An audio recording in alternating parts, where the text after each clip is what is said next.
action. Hello, I'm Billy, and this is Show and Tell.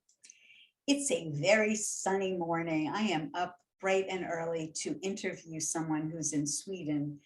It's afternoon where she is, and it starts to get dark pretty early there. So I'm still sipping my morning coffee.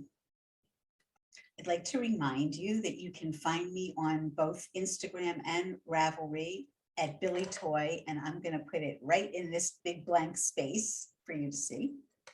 At some point during this video, if you're enjoying it, please remember to give it a thumbs up. And if you are not already subscribed to this channel, don't forget, just subscribing won't give you the notifications. You must go to the lower right-hand corner and select the bell next to the word subscribe. And then you'll see on YouTube a little bell in the upper right-hand corner of your screen that shows you when I'm coming out with a new episode or a live episode. I will put information in the show notes about my cloche and about the sweater that I'm wearing. I was gifted a beautiful matching set of earrings, necklace, and bracelet by my husband's Aunt Bobby. Hi, Bobby, thank you so much. I enjoy it. I'm so happy to have it. This is check glass, and I don't know if you can see a little enameling on the metal bits. It's very pretty set. It's rare to have all three pieces stay together, but these belong to her mother and she always kept them together.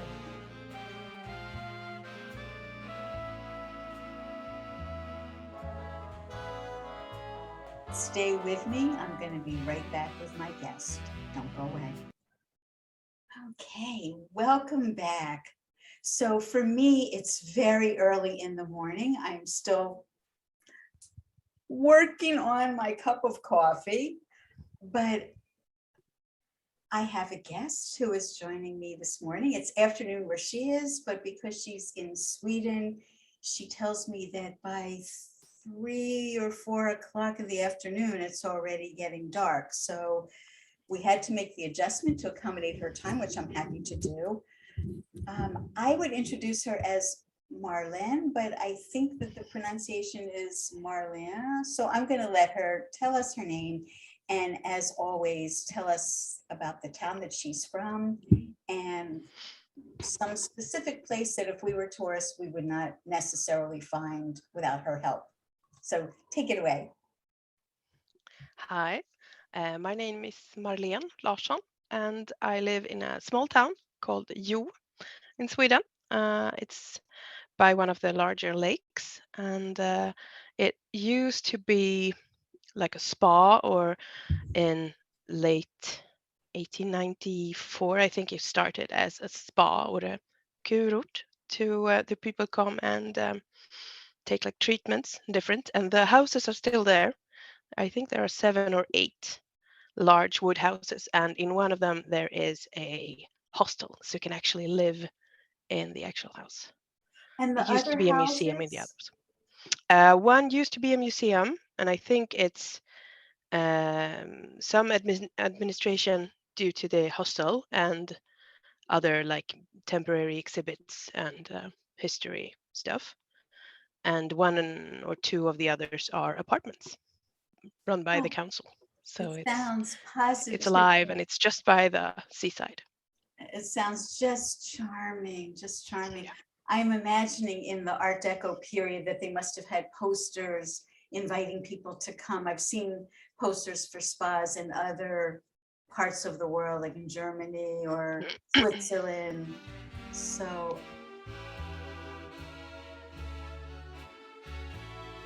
oh, I'd love to see. Maybe I'll go online and try and find a picture to put here. And it sounds so cute.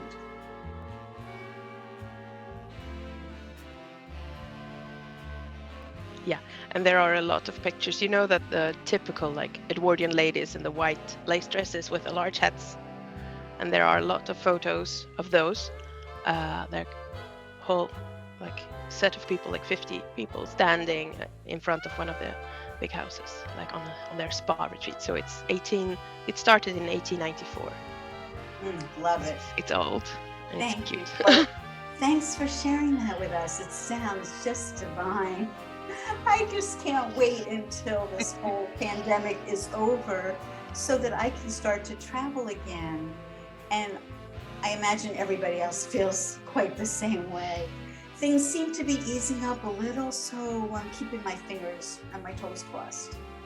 Okay, so of course the reason that you are here is to share with us your vintage knits. So tell us first of all about the sweater that's on the mannequin, and then maybe you can tell us a little something about what got you into vintage. Yeah, the sweater, this one is Susie bow sweater. It's a 40s pattern. I don't know if you can see, it's like a knitted lace strip, and then you thread these seed stitches, it right? When it's not smooth, but on the other, strips from one to the other. And then there are buttons on the back, if she will turn. You can't see them, but yeah. Yes. I had planned to use glass buttons, but they were too big. So I had some sparkly ones I've put in. Well, very, very pretty. I love your color choices too. Yeah, it's an original 40s pattern, but I think Subversive Femme, Bex Hulens, if I'm not pronouncing I think you know who he is. She graded the pattern, so I bought it from her Etsy shop, so it's bigger. So I didn't have to calculate myself, and it was spot on. I tried it the other day. It's spot on. I didn't know that she did that. I think this is her first. At least that you had to buy. You know, that's always the big bugaboo with us vintage knitters, that the patterns were for size 32 bust or maybe, 34, 35 bust, but usually just one size for people who are not familiar with vintage patterns. And then those of us who have a 38-inch bust are on our own to figure out how we're going to size it up. In my knit along right now, I have a woman who's a large lady, and I don't know her bust size, but it's beyond 40 inches, maybe even much larger than that. So there's always the problem of, trying to get the sleeves to fit in, but it's great if that's already taken care of for you. Wow. Yeah. And I'm quite broad over the shoulders, and this is the 44, I think 44-inch bust. I think I don't remember, but I think that's usually what I'm going for. And it was no problem. The shoulders are right where they need to be for the 40s, and I don't have shoulder pads in. I'm thinking of doing them, but does she include shoulder pads in her pattern? Is it called for? Yeah, I think there was a notion for if you want to do shoulder pads, this is how you do it, and then she explains that too. So it's great. Oh, great! And very many cute pictures of her in it, and okay. So it was awesome. So let's back up. It seems like Sweden must be a place where there are a lot of vintage lovers, because you're not my first guest from Sweden. So what's the atmosphere like there? Are there lots of people? Are there gatherings of people who love this period? Yeah, there are, and either like for vintage fairs, like for antique fairs and vintage, or in like cooperation with car shows, because there's quite a large car enthusiast culture from the 50s and 40s, and the American cars, of course, the big ones. So there's always like the rockabilly and those people, and then there's growing number of swing dance lovers and events when everything is back to normal, of course. And that's a little bit how I got into. Right, I saw that on your Instagram page. You like to dance. Yeah. Yeah, I just love that the next generation, really, this is not the next, but the next to the next generation is embracing this, because I also dance. It's so wonderful. I mean, it's something that you can do if you're fortunate into your 80s and 90s. And the Yeah. music from that period lends itself so much to dancing. So I'm ecstatic, just ecstatic. I mean, even more ecstatic than younger people embracing knitting and knitting vintage. I'm even more ecstatic that younger people are embracing this swing dancing so that it will continue. It's such a beautiful and fun art form. So tell us a little bit about that. I mean, they're organized dances and hundreds of people come out, and is there live music? I mean, how does this all work?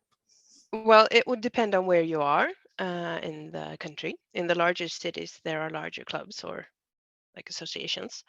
In where I live, or in the closest town to it, not you, but the next one that is bigger. I attended a class in, I don't know, 2013 or something, and it was just classes, nothing else. And that we were a group of girls that decided that we need to have social dances, even if we're a small town. We need this. I'm not. The teacher was only like teaching us a certain routine, what the steps in a certain order, and we were more into the social aspect of dancing. So we decided we don't have any social dances. Let's start them. So we did. So I'm actually co-founder of the social dance scene, which has been Oh, on hiatus now, of course, but still.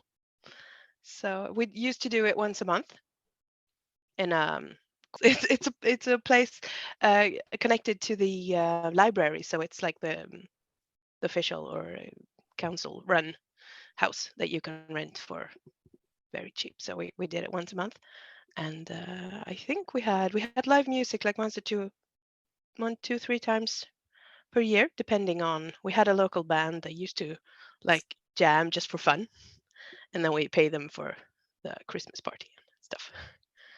it's amazing. You know, I live in New York, so this is a tradition that many people, you know, here were doing it up in Harlem. I think a lot of this swing dancing started here.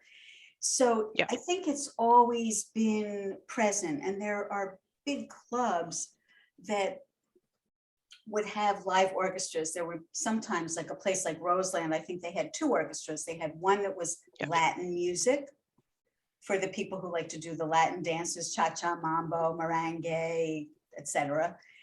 And when that band would take a break, the other band would come on, and they would be big band, you know, swing orchestra. And there were other clubs that did that as well. I think the Savoy Ballroom. I mean, these yeah. are the legendary places. Songs have been written about these kinds of places. So the tradition is here, and it still happens, but it's just so marvelous that it's been embraced now by the rest of the world. And sometimes the younger people are even more athletic and better at doing some of these things. I mean, are you doing like aerial things where you're like thrown up in the Well, air? not me, but and we had the place where we used to be. It's not quite as high ceiling as you would like for aerials, so it's not possible if you don't want to put the girl in the ceiling. I'm so Maybe intrigued. it's for the best, You know, I'm but so intrigued by how people are learning this. Are they learning yeah. from YouTube videos? I mean, it's great to have a teacher, but a teacher may have a limited amount of knowledge. There are larger, like when the larger clubs, they usually do like weekend events, and you can do, and there are classes, and then there is social dance in the evening, and there is a huge, I would say, camp or in well, north from here, but outside of Stockholm. It's the largest camp in all of Northern Europe.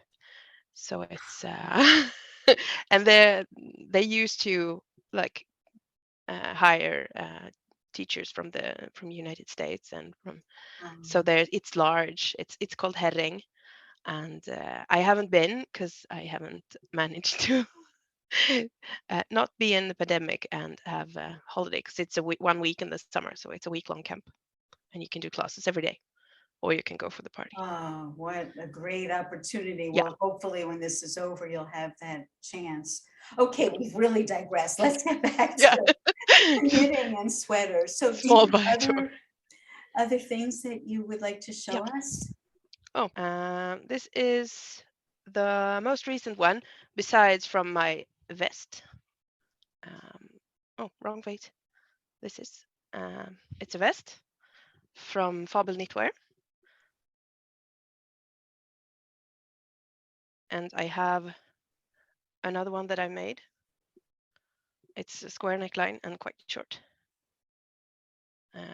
So the one I'm wearing, I lengthened it like this much in the waist because it was riding up on me. And it's from her book, but I also have the pattern in a PDF because I wanted it in English. I don't know if you can see it. There it is. Yeah. Yeah, it's it's a thick book. Mm. I'm missing the camera. Yeah, and it's a lot of patterns. Only in Norwegian as of now. And I cheated and bought the pattern in English too because I wanted to make sure I got it properly. This one is in wool, the brown, and it's basically stockinette and knitted in the round, and then the square neckline. So it's, but it's nice, you know, not to have to alter the sizes, and it just fit apart from the length. But I had my suspicions because she wears it in the pictures and she's taller than me. And it looks short on her, and it was short. So I lengthened it. I can put a full length picture. It looks like a really easy, quick knit. Yeah. And it's, I think it's like 22 for 4 inches, and it's in the round. So it goes fast. Yeah. Yeah. And I was just going to do one vest and ended up making 2. I love your brooch too, the M. Yeah. It's hand cast by a lady in the UK. So I ordered it specially. And this yarn is some kind of tweed print.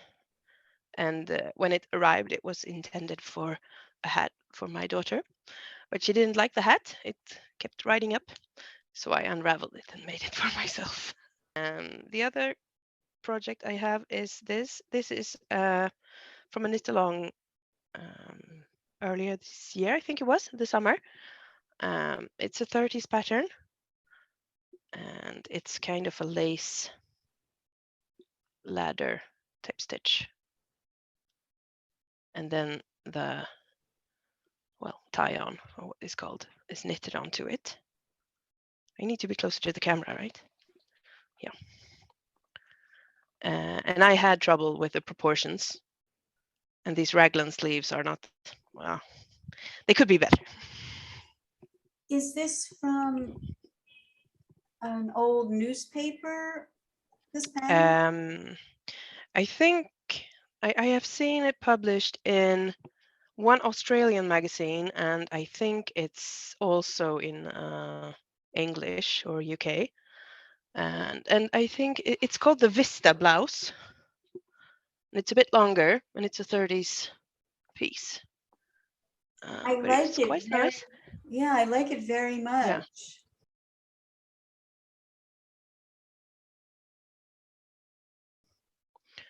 And it's basically straight, and then just take it in. So it's easy to adapt these pieces. There was no problems. It was just I'm not very used to knitting raglan sleeves by themselves. I've done it top down, but that's not the same thing.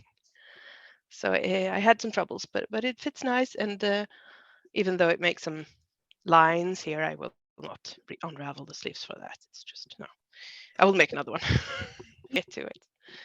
And yeah, so that's the most recent one. This is in the same yarn as the pink, like a quite thin fingering sock yarn. So it holds up nicely.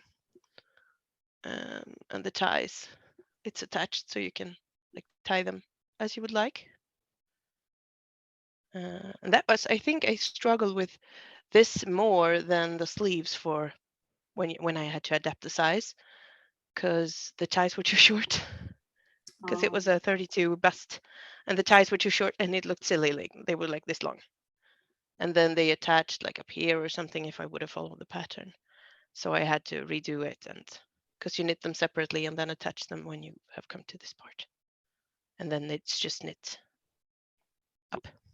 I love this one. In fact, I'm contemplating doing a knit along for more beginning knitters. And I think I've seen this pattern, and I think this would be like a very good one because it's not so boring. It's not all stockinette, No, and it doesn't have long sleeves, so it spares you of all that additional knitting. So I think this would be just great and probably easy to braid. yeah, it's just the sleeves, but if you have like another raglan pattern you can look at, then it's not the problem, because the I picture think is quite raglan, grainy. I think raglan sleeves are not as complicated as a set-in sleeve, where then you No, have to get your shoulders just right and the whole armhole has to, match. Raglan, I think, I don't have a lot of experience with raglan, but I imagine that it's easier. And I don't know if I've ever done raglan in pieces, but no, I like that pattern. I really sometimes like has to be the the style first. of it. Yeah, and it's you can wear it any day. It's like a perfect everyday top. Hmm. It's a bit see-through, but even if you wear like a white underdress, it doesn't look bad. It's just perfect for every day. I have, I think you will recognize this one, um, the Halloween knit. Oh, yes. Yes. And this one has, well, sort of raglan sleeves, but it's all attached. And I have just lengthened it because I think the ribbing is like 1.5 inches, and I made almost 4, because I wanted it to sit where it's supposed to and not ride up. And it was actually like, what do I have? I have this black yarn that was intended for something else like ages ago. So I just ended up buying the orange. And it's quite thick and warm, but it was a nice pattern and great for beginner if you haven't done like color work before, because it was quite easy and it repeats itself. I used to have a spider brooch on it, so of course. Now, tell us about your experience knitting with black yarn. A lot of people complain that it's hard on their eyes, and especially for you, And when it's getting dark so early. yeah, and it's hard, and this is quite okay because it's a larger size needle. If it's too small needle, it will be even worse. And this is a semi-fussy, I am assuming acrylic type yarn that I had, that I wanted to make up. And but I would have probably chosen like dark blue or something because it was easier. It was hard to do when it was not the color work, but the rest of it. Hard on the eyes and boring. I'm knitting with something black right now, and it's not a problem. Of course, it's not solid black, and it's mostly stockinette. Yeah, it's all stockinette. There's some color work, but I'm not finding it to be as daunting as I imagined it would be. It is tweed, so maybe that breaks it up a little. That might help. So it's a bit different. And I ended up doing some other small project with a black yarn, and whether it's like many small threads, and when you knit it, they might like untwist themselves. Oh, So it's like nightmare. almost like knitting with the length of an embroidery yarn. Oh, I scrapped that project. It was horrible. And I dropped like half of the stitches. Like half the stitches went, and oh. it wouldn't have looked good. So I rethought that and Right, did something else. the one that I'm working on now, I think is a size 5 US needle. So the stitches are big, relatively Yeah. speaking, and the yarn is a little sticky. So if I did drop a stitch, it's not going anywhere. So I think that makes it a lot more enjoyable. I'm not even really noticing that it's black at all. No, good. But I've heard, I've heard that people really have an issue. So I never know who's in the audience. There could be newer knitters. If it's your first sweater that you're knitting, I would recommend try a lighter color. It's easier. Yeah. And not fussy, because then you can't unravel without getting aggravated. Oh, my sweater that I'm working on now, the bow knot, the bow goes like, it starts here and goes down. I've re-knit this section 6 or 7 times. And every time I rip it out, I'm fascinated that the yarn is just perfect, like brand new.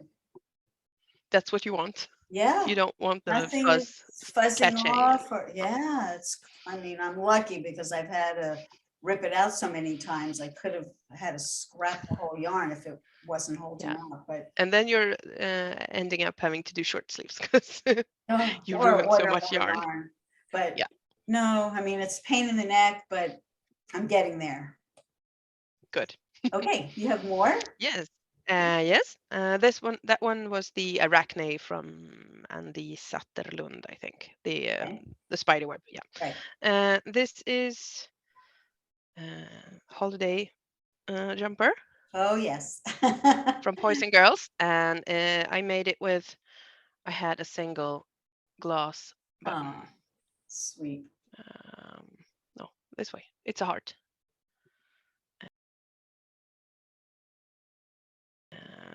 And again, I lengthened the rib. I had to take it out on the day before Christmas because it was riding up and it was stretching. It's a cotton merino, so it stretched a bit, and it ended up too short. So I took it out. It's top down, so I took out the cast off and added like 3 inches of ribbing. Now your ribbing looks very even. Are you doing a twisted rib? Are you knitting through the back loop? No. No? No. Very even. Normal. Yeah. Thankfully for me. And it has short sleeves. You can do 3/4, but I wanted short sleeves. Really comfortable to wear. And I like that pattern so much. And I think it's in the 2.5 millimeter, no, 4.5 millimeters needles. So quite a fast project. And then I have, I had this color in the same yarn. It's also cotton merino. And it is a 40s pattern, the colorwork instead of the Christmas. But it's actually the same sweater with long ribbing and not the decreases in the puff sleeves. The original pattern says you're to decrease to get the puff, and I just continued and decreased by the ribbing instead. And it also has the keyhole because this 40s pattern color work, I think it's called Star Serenade or something.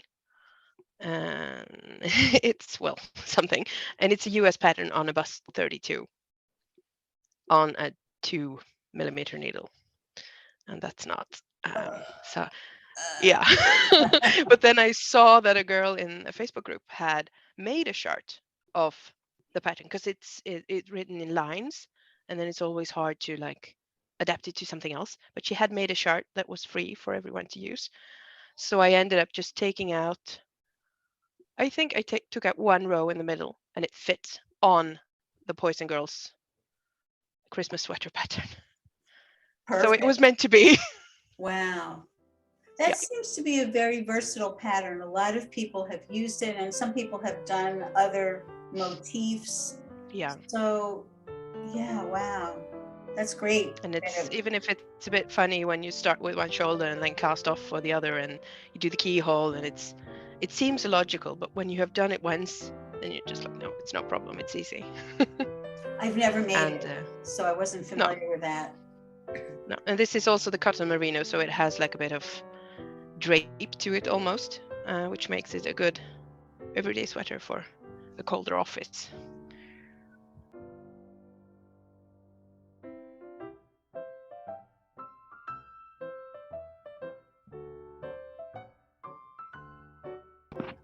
I wanted to ask you about the yarn. I would imagine if I lived in Sweden that I would want wool and only wool to be really Yeah. warm.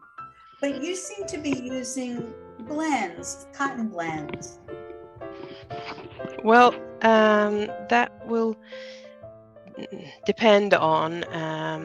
I used to be quite allergic and get eczemas, like all of the I don't know this hair, like when you have a child and they get eczemas from their diapers, same type of rash, and it itches like crazy. So before, when I was knitting it, because I've been knitting a long time, and earlier when I was knitting, I only used like merino and other like blends just because of the itchiness. But since I'm more and more into 40s fashion, and then you always have something beneath, it's not that much of a problem. But because this is quite itchy, and it was higher in the neck than I thought, so I'm not sure if I can have something underneath, but I don't know.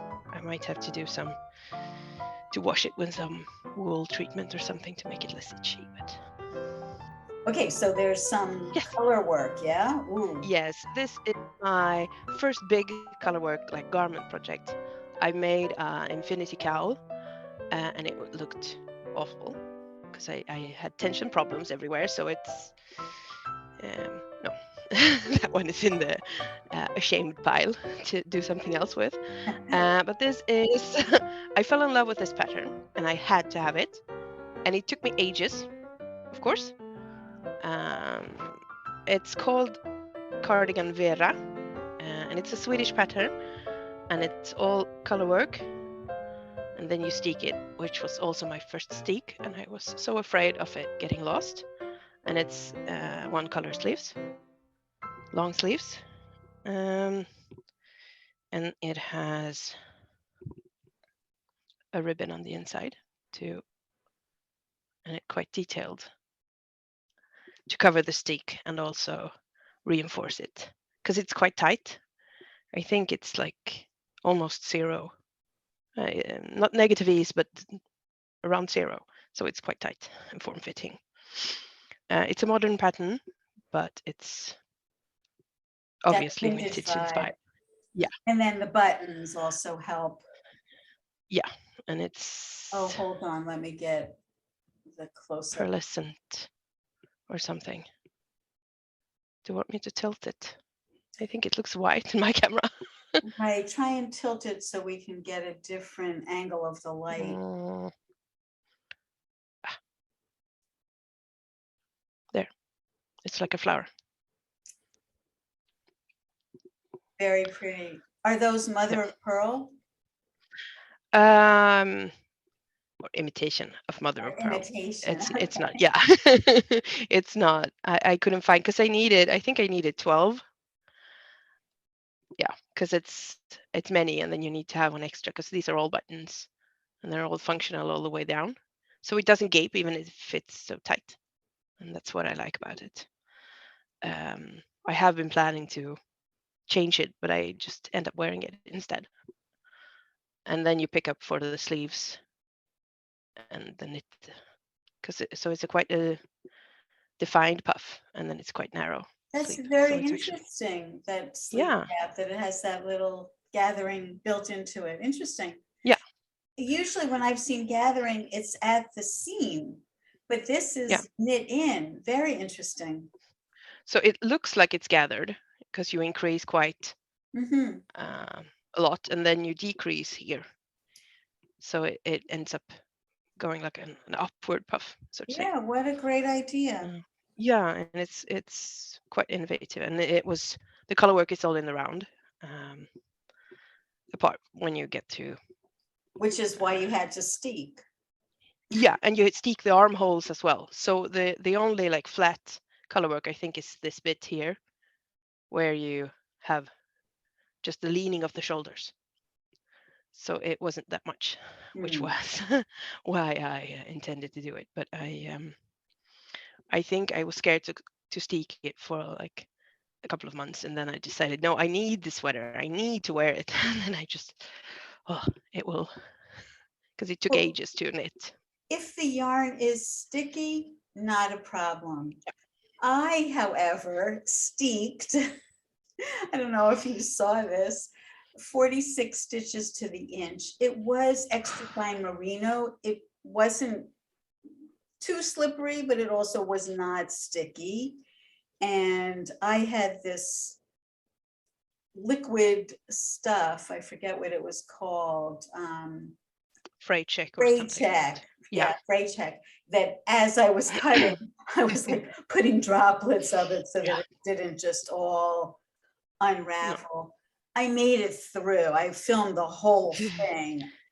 That was my first experience steeking. And after that, I thought, oh, I don't think I could ever do this again. But I believe if it's a stickier yarn on a larger needle, a bigger loop that's not going to unravel so easily, that I might consider doing, but I would never do again what I did. Oh, no. And if you made that project, you want to wear it, and that's like why you need to steek it, because you can finish it. I think this is a recycled wool, and it was very nice to knit with, and it's not itchy and scratchy, but it was horrible when it was just the sleeves, because the yarn there's no flex to it, so it's completely like stiff. So when you knit the long sleeves and it's just the same, and it's so stiff, it was quite tough on the hands, because I have a bit of a problem. So if it's too bad, then so it took ages, and then it just ended up in the UFO pile, like second sleeve. But I pulled myself out of it because I needed it, and I've worn it so much, so I'm actually considering doing another one.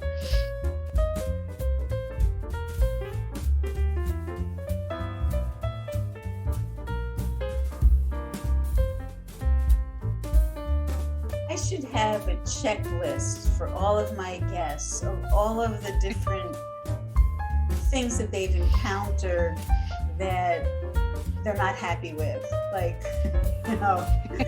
steek unraveled, check. Stiff yarn, check. Sticky yarn, check. There's so many different elements that you have to be paying attention to.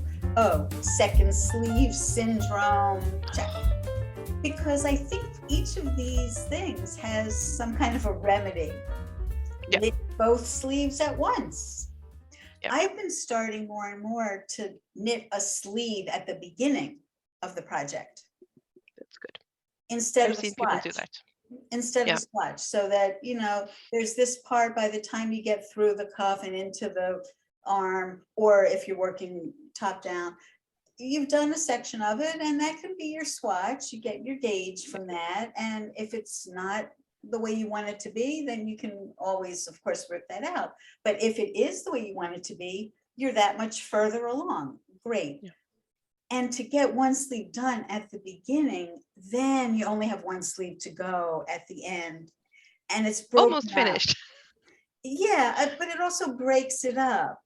I think people don't realize, unless they're more experienced knitter, that a sleeve is almost sometimes the same amount of knitting as the front or the back. It's deceptive. I did that in a modern pattern that had color work on the cuff of the sleeve, and it was in the round, and no matter how I did my swatch, which was not in a round, it will not be the same as doing the color work in the round. Of course. So I just ended up swatching the sleeve, and then I did the whole thing because that's a good solution too. I think that's an important thing to point out. If you're knitting something in the round, you must swatch in the round, especially if it's color work, because the tension is different if you're just always knitting instead of knitting and purling back.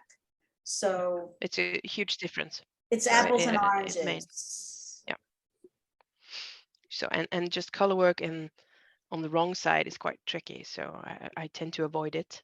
I have my unfinished project, so I'm just working on it now.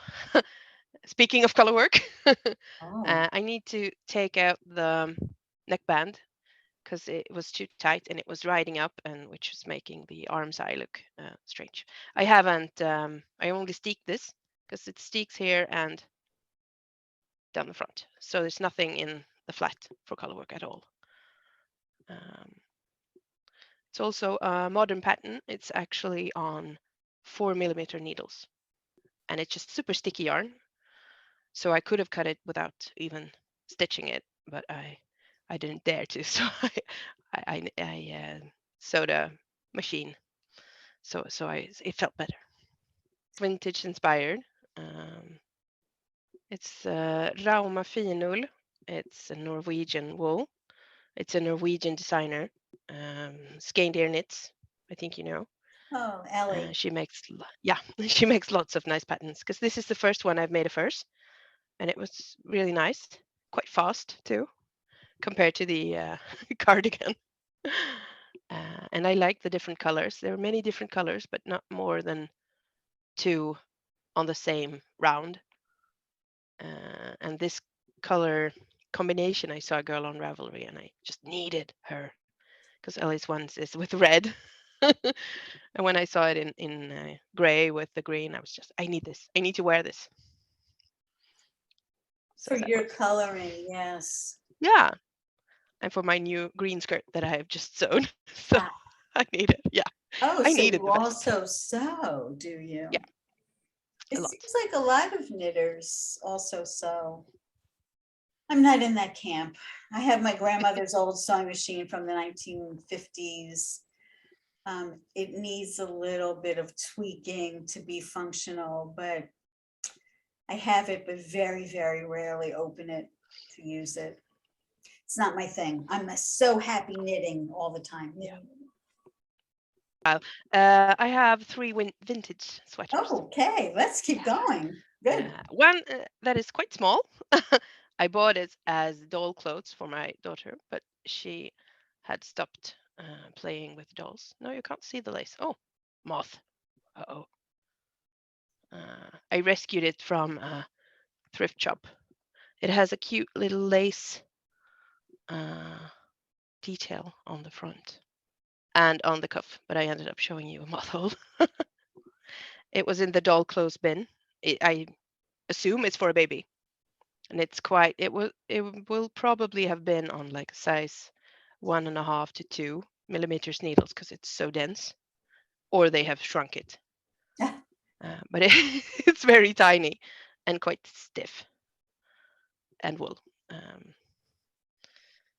So, but it will live in my sewing room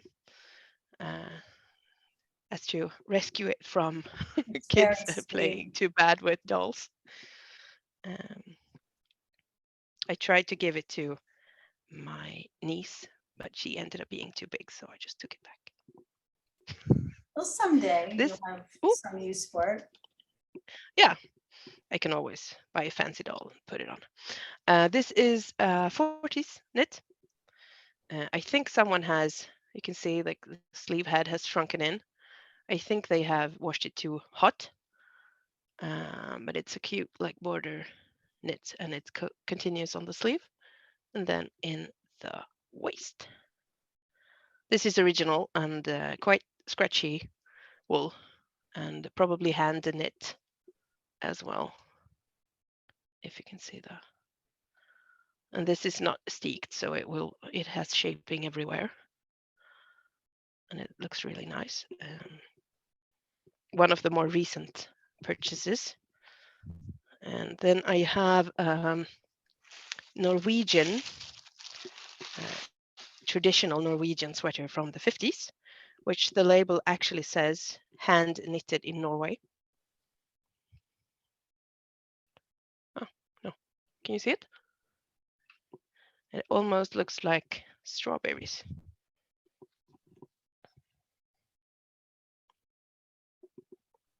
And then it's green on the bottom and on the sleeve. So it's the same pattern everywhere. And it's also quite thick and real wool. No blends and no acrylics or nothing. So it's stiff and very warm. And I just happened to find it when I was in a vintage store, and of course I needed it with the pewter Norwegian buttons. So it has some decor on it. That's the classic eight corner Yeah. rose, do they call it? Or it's snowflake? Yeah, 8-leaf rose, I think it's what it's called. And it's a perfect, like, instead of a light jacket. But you need something else to go with it. It's a very unusual pattern. I haven't seen that before. I especially get a kick out of the fact that the label is written in English. I mean, this is clearly for American tourists, or maybe British United tourists, Knitwear Co. you know, to come and buy our export products. Yeah. Which I did when I was an American tourist traveling in Europe as a teenager. I did buy sweater in Switzerland, a sweater in, I think, in Holland. Yeah, I wanted those handed things. Also in Greece, which is a whole other kind of style. It's a different, yeah. So this is, it was just a lucky find, you know, once in a lifetime. I think I paid something silly, like equivalent of 20 euros or something. Oh. I just had to have it. It's a bit too small, but who cares? The yarn alone would cost more than that. Wow. Yeah. And the buttons. And you don't necessarily need to button it anyway, because it's the bust area that it's quite small. But it's lovely. I love it anyway. Yeah. So I'm just a lucky find.